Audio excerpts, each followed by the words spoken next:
В това видео ще разгледаме някои от най-често използваните методи за селектиране на обекти. В предишните видеа ние вече видяхме някои от тях, но тук ще видим и някои други допълнителни неща.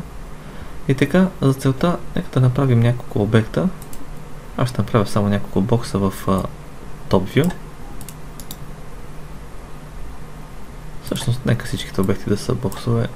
Няма никакво значение какви са всъщност.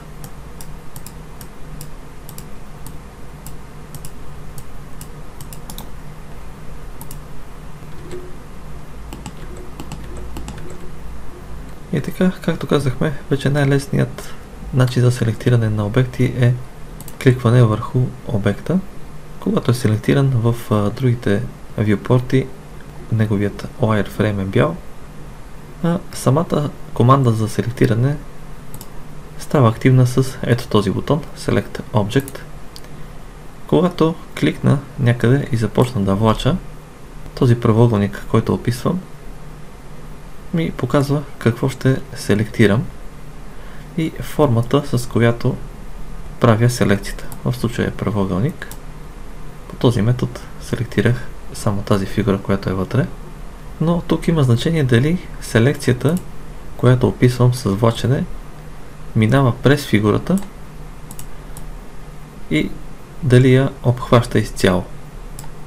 По подразбиране, типа на селекцията е такава, че ако селекцията докосва фигурата, то тя ще селектира самата фигура. Независимо дали цялата фигура попада в селекцията или само част от нея, ако селекцията, която описвам с мишката, докосва фигурата, фигурата ще бъде селектирана. Това обаче може да се промени и това нещо всъщност се променя от ето този бутон Window Crossing. Това са двете възможности на селекцията. Когато е селектирана тази иконка, вече и самата иконка ни подсказва, че обекта трябва да бъде вътре в селекцията, за да бъде селектиран, и докосването на обекта няма да доведе до селектирането му.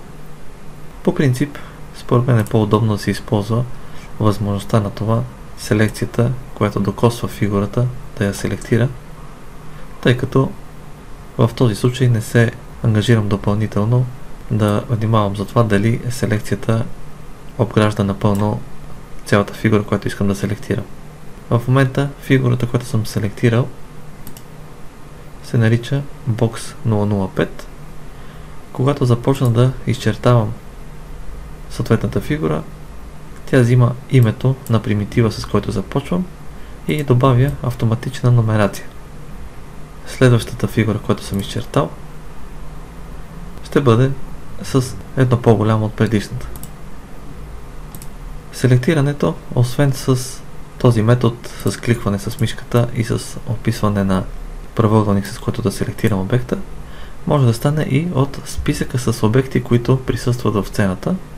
Този списък можем да го извикаме или с ето този бутон Select by Name, или както виждате до него клавишната комбинация H. Това са всички обекти, които присъстват в сцената. Ако искам да селектирам Box 005, избирам го от тук, давам OK и обекта вече е селектиран.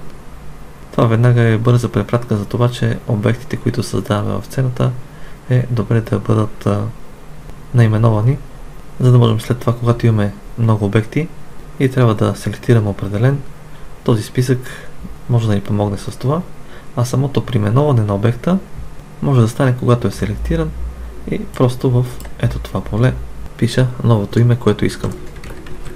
От друга страна и цвета на обекта мога да го сменя. Имайте предвид обаче, че това е само цвят на примитива, не е материал. Той просто има, така да го кажем, презентационна цел за самият обект.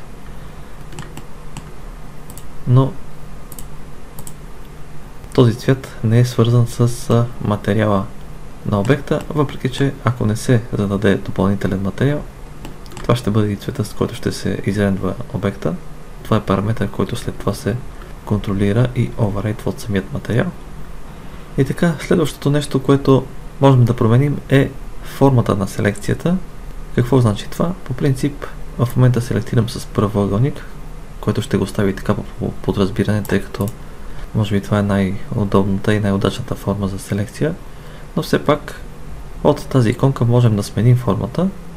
Само тук обръщам внимание, че някои от иконките, например тази за формата на селекцията и някои от следващите, в долният си десен ъгъл имат един малък бял триъгълник. Това значи, че ако кликнем върху иконката и задържим, надолу се отварят нови възможности, както е например за селекцията от правоъгълник можем да направим кръг и сега с кликване и влачене имам кръгъл тип на селекцията. Връщам го в правоъгълен. Напомням, че кликването върху самият обект, освен селектиране на обекта, прави активен и текущият viewport, в който съм кликнал, за да селектирам обекта.